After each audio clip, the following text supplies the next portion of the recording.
Hello, this is Max Carpston on cgcookie.com talking a bit about brushstrokes and color. In this video I'll be using three different brushes: a hard round with size dynamics, a hard round with opacity dynamics, and a soft round with opacity dynamics. Now there's a lot you can do with just these three brushes without exploring the more textured brushes, so that's what I'll be showing a little bit of today. This recording is playing at 2 times the original drawing speed. So I'm going to start by throwing down the sketch using the hard round brush with the opacity settings set to pen pressure. Even though this will all be blended during the later rendering processes, I find it's good to get the groundwork down before going in with the painting. Early structure can make the later stuff a lot easier to handle. I prefer this brush over a fully opaque brush because it lets me be a little bit more selective about the lines that I like. With the opaque hard round, it can be tricky to pick out which lines best define the form, as the guidelines cross over each other too harshly. And the softer brush, well, it's true to its name and makes your lines too blurry. That's not to say you can't use them though. If you play around with your sketches, you can find your most comfortable brush. In the past, I've used a very thin, pressureless line brush for sketching and found it pretty handy. It can all come down to personal preference or how you feel the drawing should go at the time.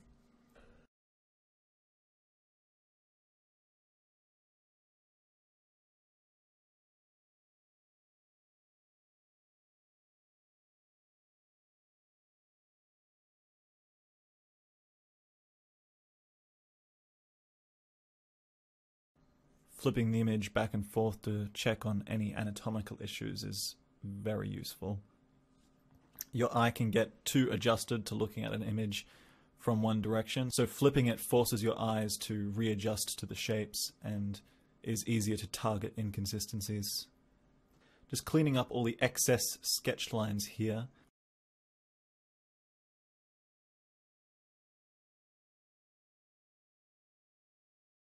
It's easier to clean up here before I get to the painting.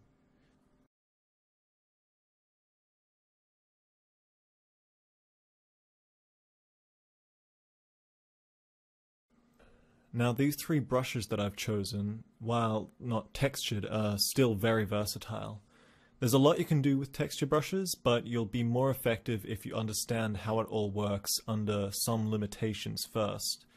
As an experiment, you could try painting a quick image using one of these three brushes without lifting your pen. This can help get a feel of how the pressure settings affect your stroke.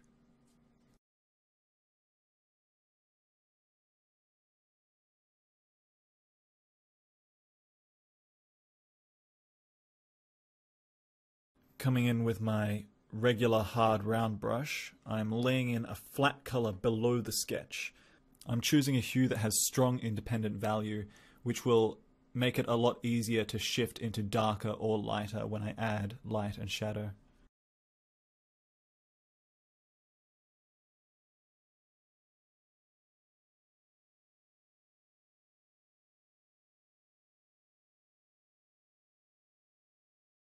I'm using my soft brush now to block in the main light source. Remember to start with big, broad strokes. It's much easier to tweak these bigger blotches than a lot of little scribbles. There are quite a few variables that go into light and shade, but in terms of effective mood, aim for cooler colors in the shadows for a warm light, and warmer shadows for a cool light. They're not words to live by, but it is a good starting place to achieve some pretty nice lighting.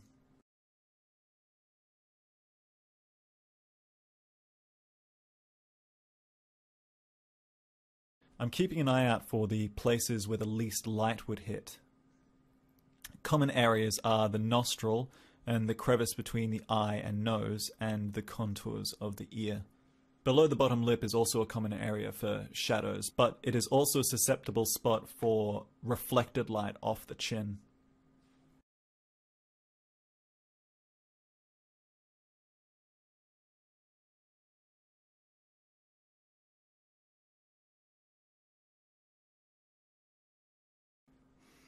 Coming in with the hard opacity brush to sharpen out the important areas now. As the details need tightening, I'll decrease my brush size. Zooming in can help for these areas, but keep an eye on your Navigator preview to make sure your details aren't compromising the overall picture.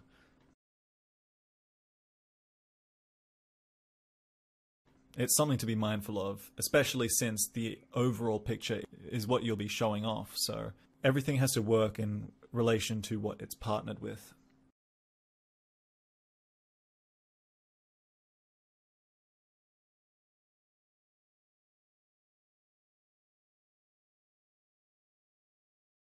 I've chosen a cooler hue for the secondary lighting, hinting at skylight from a distance. Since it's landing on the skin, the blue blends a little as the skin absorbs the light, giving a more salmon color. Different surfaces will absorb and bounce light in different ways, so try to think about how reflective or matte the surface is and what lies beneath it, in this case, blood and muscle. And since the skin is to some extent transparent, those hues are going to push themselves to the surface. The lasso tool is handy for when you want to contain your soft gradients. So I'm making the selection here under the chin where there's the hard cutoff, but I want to leave enough space in my selection to let my brush blend out into the rest of the skin. It's actually really useful, this trick. You could paint an entire picture using just the lasso and the soft brush.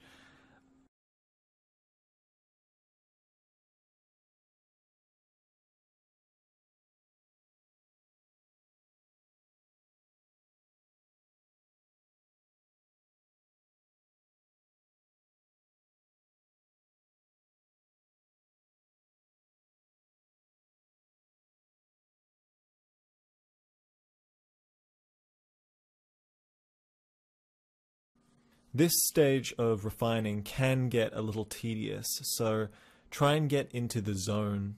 If you're too focused, you might find you overwork your image and add too much detail. Find some chill out music or a good podcast or even interviews with professional artists to listen to. Something that lets your mind wander a bit. This will allow your instinct to kick in and will help you target only the details that are necessary. Don't worry if you can't find your groove at first. Like everything, zoning out can take practice.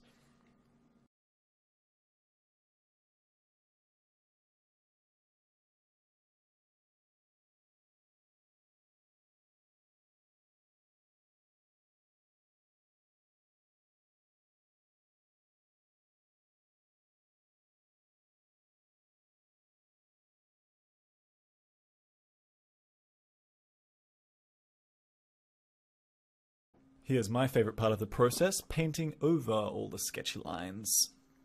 If you're brave, you can paint right onto the sketch layer, but I recommend creating a new layer over top so you can double back on any details if need be.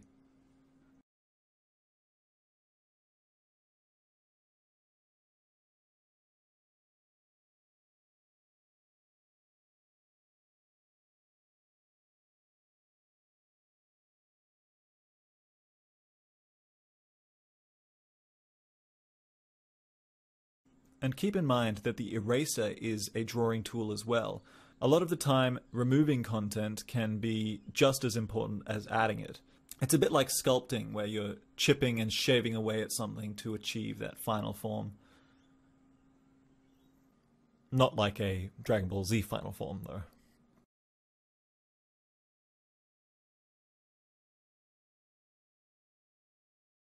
So don't hesitate to clean up stray sketch lines with the eraser like that. For the most part, painting over it will work fine, but if it's easier to just remove some lines entirely, then that's the way to do it.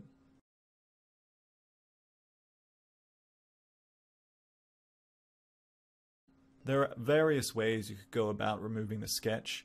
You could lock the transparency on the sketch layer, and then go in with a skin tone brush and just recolor all the lines. My preferred method is usually going in over top like this, though. Some artists prefer to leave the sketch over top to ensure stark outlines over the drawing. This works best for rougher, more organic pictures.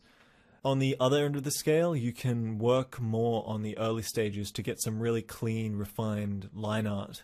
It can act as a clearer guide, but some prefer the sketchier method as they feel line art can contain the drawing too much.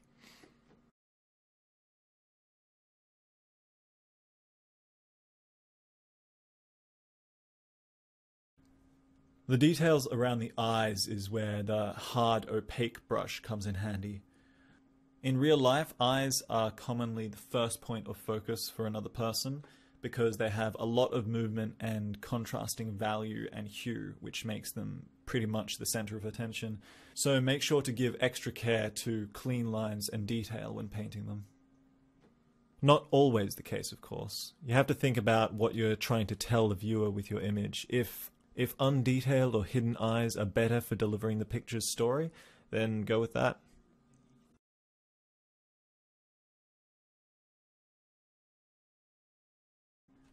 The hue in each iris will be slightly different since one is picking up a bit more of the secondary lighting. You have to keep this kind of thing subtle though, or your character may appear to have different colored irises. Which is fine if that's what you're going for, but it is important to distinguish the difference.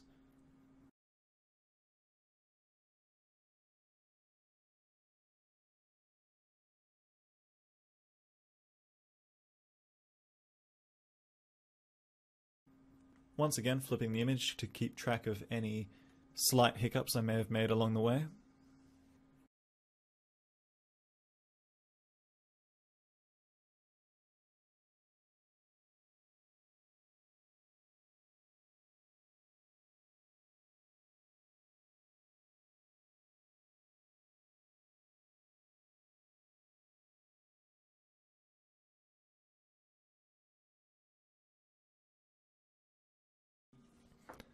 Again, if you find yourself focusing too much on the nitty-gritty details, see if you can find some way to chill out and just let your hand and your instinct do the work for you.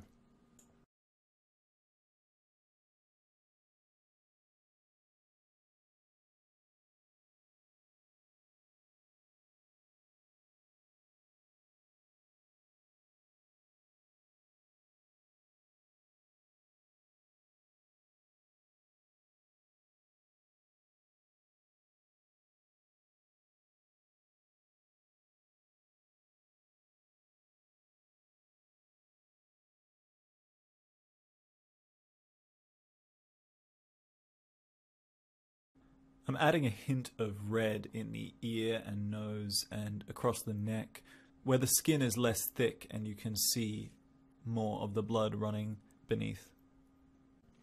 I find the softer brush is best for that because it blends well, but you'll keep your sharper lines intact if you paint it lightly.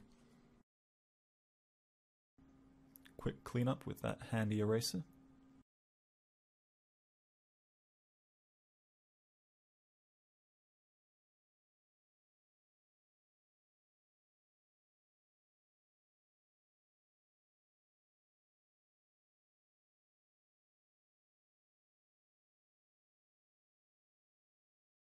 I'm quickly throwing the hair down here with the hard brush.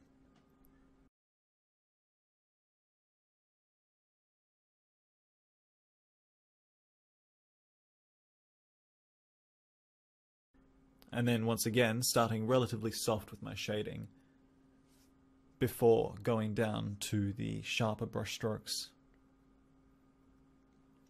Hair in particular is faster to paint with the right texture brush, but not necessary. It takes longer, but you might find you have more control with the simpler brushes.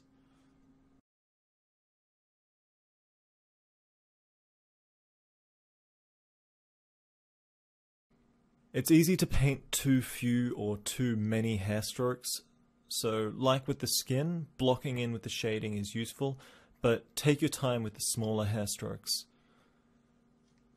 Flipping the image and zooming back and forth will keep you aware of that sort of thing.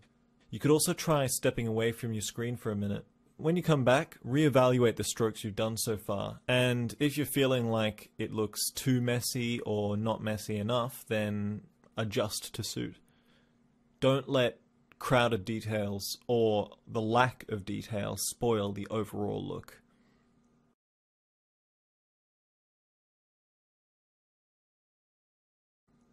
And you may find that simply working on the image will slowly reveal small issues.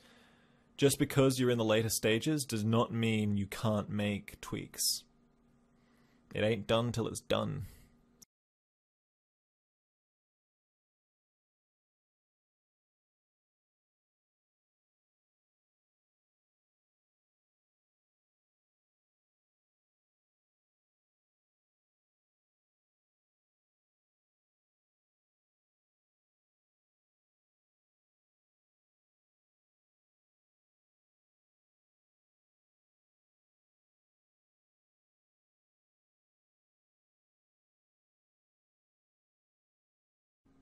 Some cast shadow from the hair using the lasso method here.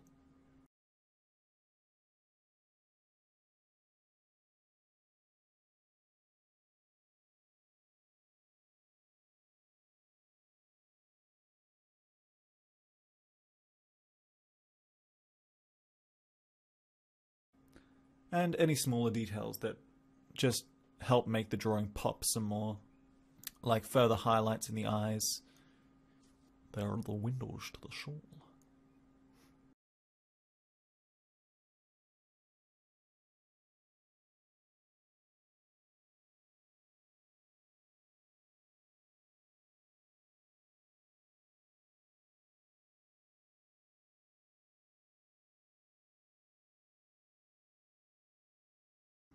And fixing that hairline, because that had been bugging me for a while.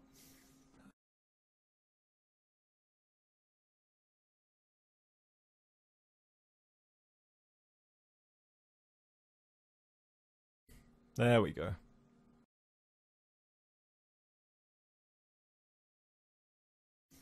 So, in summary, start with a reliable sketch to make the painting easier. Be economical with your brushes and strokes, big and broad before getting into small and detailed.